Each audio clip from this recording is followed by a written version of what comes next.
Krishna cement works Tadepalli బ్రహ్మానందపురంలో ACC cement company ఉండేది. 31 సంవత్సరం లాకౌట్ అయింది. ఆ లాకౌట్ సమయంలో ఎటువంటి కాంపన్సేషన్ ఇవ్వకుండా మాకు అక్రమ లాకౌట్గా ప్రకటించి జీవో ఇచ్చింది గవర్నమెంట్. పరిటాల రవి గారు ఉన్నప్పుడు అది సెంట్రల్ లేబర్ ట్రిబ్యునల్ కోర్టులో మేము 43 కోట్లు ఆర్డర్ ఇచ్చినా కూడాను సంబంధిత యజమానులు కానీ సంబంధిత ప్రభుత్వ అధికారులు కానీ ఎటువంటి కాంపన్సేషన్ చెల్లించుకోకుండా 31 సంవత్సరం అయింది. 170 మంది కార్మికులు పైగా చనిపోవడం జరిగింది. పవన్ కళ్యాణ్ గారు మా సమస్యలను చెప్పుకోవడం కోసం ఇక్కడికి వచ్చాం ఆఫీస్కి. అయితే ఈ యొక్క సిమెంట్ ఫ్యాక్టరీని అక్రమ లాకౌట్గా ప్రకటించిన తర్వాత బాలభవన్ ఎంటర్ప్రైజెస్ బాలశౌరి గారు పాడుకోవడం జరిగింది.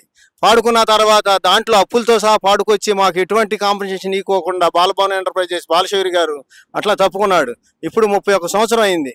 కాబట్టి ఈ యొక్క సమస్యని పరిష్కారం చేస్తారని చెప్పేసి పవన్ కళ్యాణ్ గారికి చెప్పుకుందామని చెప్పేసి మా బాధ ఆయనైనా పరిష్కారం చేస్తారని చెప్పేసి తెలియపరుచుకుంటున్నాం. ఏసీసీ కృష్ణా సిమెంట్ కార్మికులం. మేము ఈ ఫ్యాక్టరీ 1935లో కట్టారు. 1989లో ఏసీసీ నుంచి పక్క దొరికి హెచ్ఎంపీ పంపించారు. హెచ్ఎంపీ అనేక కార్మికులు అనేక ఫ్యాక్టరీ పేర్లు మార్చుకుంటూ 3 సంవత్సరాలు నడిపించి 93లో అక్రమంగా లాక్అవుట్ చేసి వెళ్ళిపోవడం జరిగింది. అలాగే ఈ ఫ్యాక్టరీలో మేము అక్రమ లాక్అవుట్ని జీవో తెచ్చుకున్న తర్వాత ఈ జీవో కోర్టుకి వెళ్ళి కోర్టులో మాకు ఆర్డర్లు వచ్చినాయి. ఒకటి రీజనల్ సెంట్రల్ లేబర్ కమిషనర్ ఒక ఆర్డర్ ఇచ్చారు. అలాగే హైకోర్టు ట్రిబ్యునల్ ఇంకొక ఆర్డర్ ఇచ్చారు. 2 ఆర్డర్. ఫస్ట్ ఆర్డర్ 43 కోట్ల రూపాయలు ఇవ్వమని వచ్చింది 2014లో. అది 12% ఇంట్రెస్ట్ ఎప్పుడు ఇస్తే అప్పటిదాకా 12% ఇంట్రెస్ట్ చేయమని ఆర్డర్ కూడా ఇచ్చింది. అనేక సార్లు కలెక్టర్ దగ్గర కానీ ఎంఓలు అందరూ చుట్టారు, ఎవరు స్పందించలేదు.